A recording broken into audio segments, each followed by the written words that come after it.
میرے بھائیوں، یہ پولیس رات کا ذکر قرآن میں بھی اشارتاً موجود ہے۔ سورہ مریم کے اندر آپ کو 71 نمبر آیت مل جائے گی، پارہ نمبر 16 کے اندر۔ اعوذ باللہ من الشیطان الرجیم، بسم اللہ الرحمن الرحیم۔ وَإِن مِّنكُمْ إِلَّا وَارِدُهَا، اور کوئی بھی تم میں سے ایسا نہیں ہے مگر یہ کہ اسے دوزخ سے گزرنا پڑے۔ كَانَ عَلَى رَبِّكَ حَتْمًا مَّقْضِيًّا، یہ تمہارے رب کی طرف سے تقدیر میں شدنی بات ہے، یہ ڈیسٹنی تمہارے لیے مقرر کہ تم سب کو آگ کے اوپر سے گزرنا، چاہے کوئی جن ہے، انسان ہے، وہ پیغمبر ہے، صحابی ہے، تابعی ہے، نیک ہے، بد ہے، سب کو ایک دفعہ گزرنا پڑے گا۔ پھر کیا ہوگا؟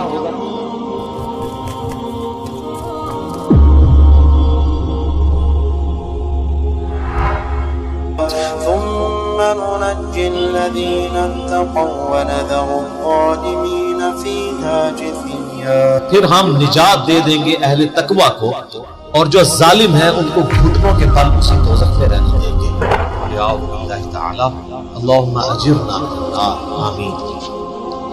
بخاری مسلم میں کئی ایک احادیث ہیں پولیس رات کے حوالے سے۔ ایک وہ حدیث جو بخاری اور مسلم دونوں میں موجود ہے، اللہ کے محبوب صلی اللہ علیہ وآلہ وسلم فرماتے ہیں کہ قیامت والے دن اللہ تعالیٰ جہنم کے دونوں سروں پہ ایک پل رکھے گا، یعنی جہنم کو پار کرنے کے لیے ایک بہت بڑا پل رکھے گا۔ بخاری مسلم کے الفاظ ہیں، سب سے پہلے میں اپنی امت کو لے کے اس کے اوپر سے گزروں گا، اور اس کے بعد باقی انبیاء بھی اپنی امت کے لوگوں کو اپنے ساتھ لے کر گزریں گے، اور ہر رسول کی زبان پہ سمیت میرے رب سلم رب سلم رب سلم، اے اللہ سلامتی فرما، اے اللہ سلامتی فرما، اے سلامتی فرمانے والا سلامتی فرما۔ نماز کے بعد بھی مسلم شریف میں دعا ہے، اللہم انت السلام ومنک السلام تبارک یا ذا الجلال والاکرام، سلامتی۔ اور نبی الاسلام فرماتے ہیں یہ کلام بھی صرف انبیاء کر رہے ہوں گے، انبیاء کے علاوہ کسی کو کلام کرنے کی اجازت نہیں۔ آپ ویسے کہتے رہے کہ ہمارے بزرگ جو ہیں وہ پھڈا ڈال کے بیٹھ لیں گے کہ میں اپنے مرید لے کے جائیں گے۔ بخاری مسلم کہتی ہے کہ انبیاء کے علاوہ سب کی زبانیں ہوں گی گنگ، سوائے اس کے کہ وہ کہیں گے رب سلم رب سلم رب سلم۔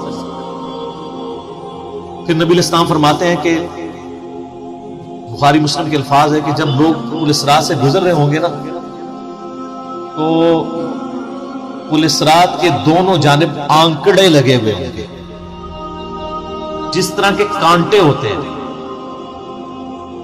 اور وہ گزرنے والوں کو زخمی کر رہے ہوں گے، اور اٹھا اٹھا کے مجرمین کو دوزخ میں پھینک رہے ہوں گے۔ جیسے کرین کی آپ سمجھیں کہ وہ آگے کرین سے وہ چیزیں اچک کے پھینکی جاتی ہیں نا، تو نبی علیہ السلام فرماتے ہیں اس طرح وہ اچک کر جہنمیوں کو اس پل سے گزرتے ہوئے اچک کر پھینک رہے ہیں جہنم۔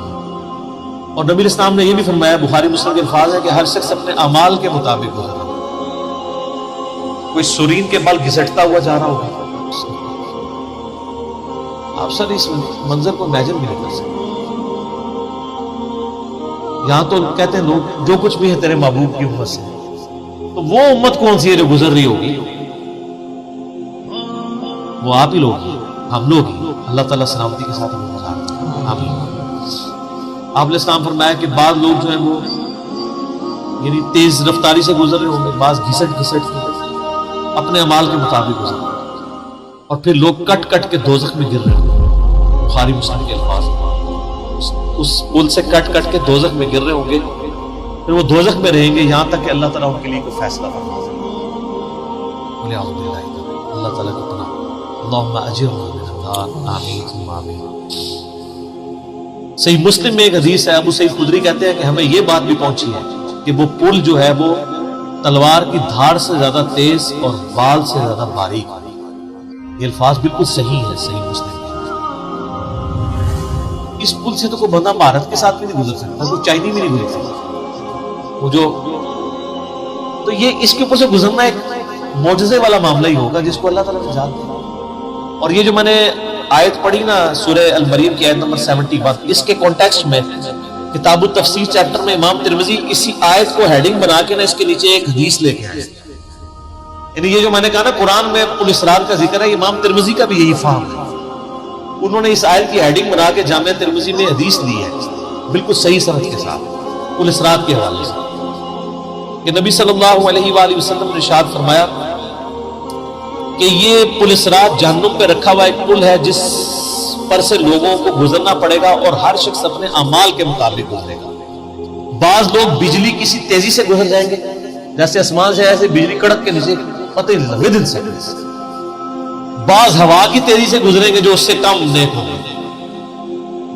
بعض گھوڑ سوار یا اونٹ سوار کسی تیزی سے گزریں گے، بعض بھاگتے ہوئے گزر جائیں گے، اور بعض جو ہیں وہ پیدل چلتے ہوئے، اور بعض سرین کے بل گھسٹتے ہوئے.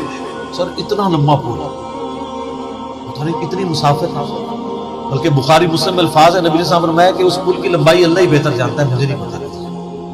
اوئے ہوئے ہوئے. اور بعض ایسے ہوں گے جو کٹ کٹ کے پھر دوزخ میں گر گئے، اور ان کا معاملہ پھر بعد میں اللہ تعالیٰ طے کرے گا. جامعہ ترمذی میں ایک حدیث ہے، حضرت انس بن مالک جو حضور کو 10 سال تک وضو کرواتے تھے، بخاری مسلم میں ہے. ترمذی میں الفاظ ہے، وہ کہتے ہیں یا رسول اللہ کیا اس دن آپ میری شفاعت کریں گے؟ فرمایا میں کروں گا.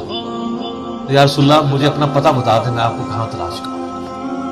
انہوں نے پینشور کیتا ہے، آپ نے فرمایا تم پورے صراط پہ آ جاؤ. اوئے ہوئے.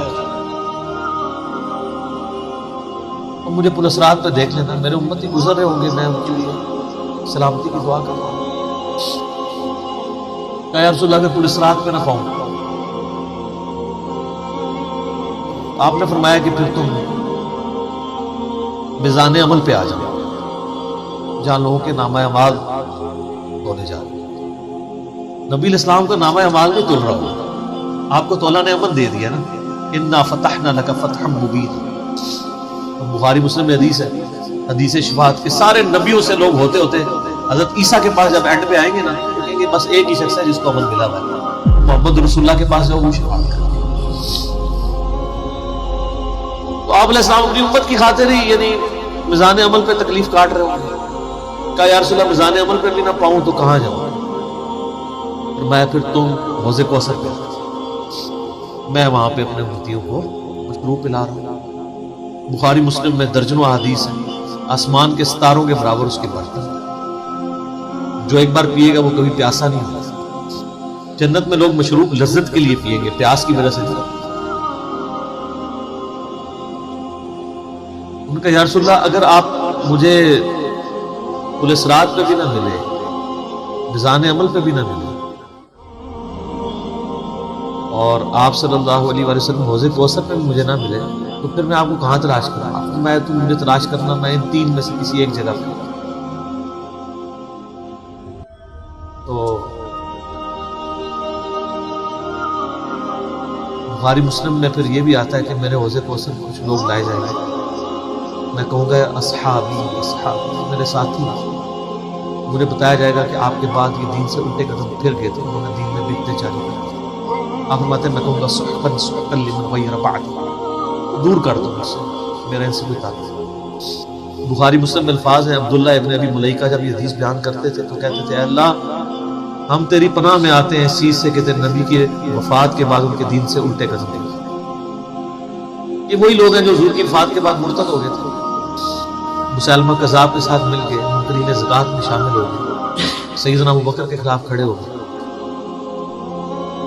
اور یہ صرف قانوناً صحابہ کے بارے میں صرف یہ حدیث نہیں ہے، عام امتیوں کے بارے میں الگ سے حدیثیں بخاری مسلم. یہ نہ سمجھیں کہ پچھلے لوگوں کے لیے، قیامت تک کے لیے جن لوگوں نے دین میں بدعتیں جاری کی ان کے لیے حدیثیں ہیں، اس میں امتی کے الفاظ ہیں، وہ بھی بخاری مسلم. اور امت کیا کر رہا تھا؟ صحیح مسلم میں حدیث ہے، نبی علیہ السلام ایک دن اتنا روئے اور ساتھ ساتھ آیتیں پڑھ رہے ہیں قرآن کی. پہلے آپ نے سورہ ابراہیم کی وہ آیت پڑھی جس کا ترجمہ یوں ہے کہ ابراہیم علیہ السلام کہتے ہیں اے اللہ شیطان نے کتنے لوگوں کو بہکا دیا،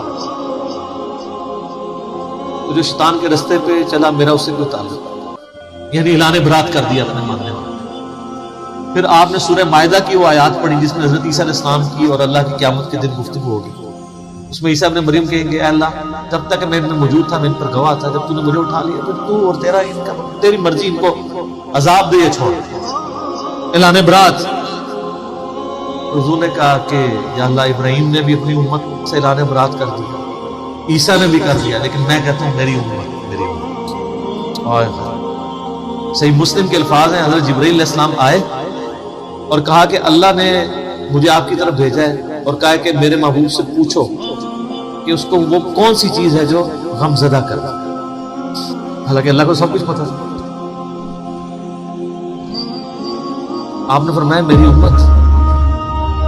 جبرائیل علیہ السلام نے اللہ کی طرف سے بشارت دی کہ نبی علیہ السلام کو کہ اللہ تعالیٰ فرماتا ہے کہ اے نبی آپ غم زدہ نہ ہو, ہم آپ کو آپ کی امت کے معاملے میں قیامت والے دن رسوا نہیں کریں.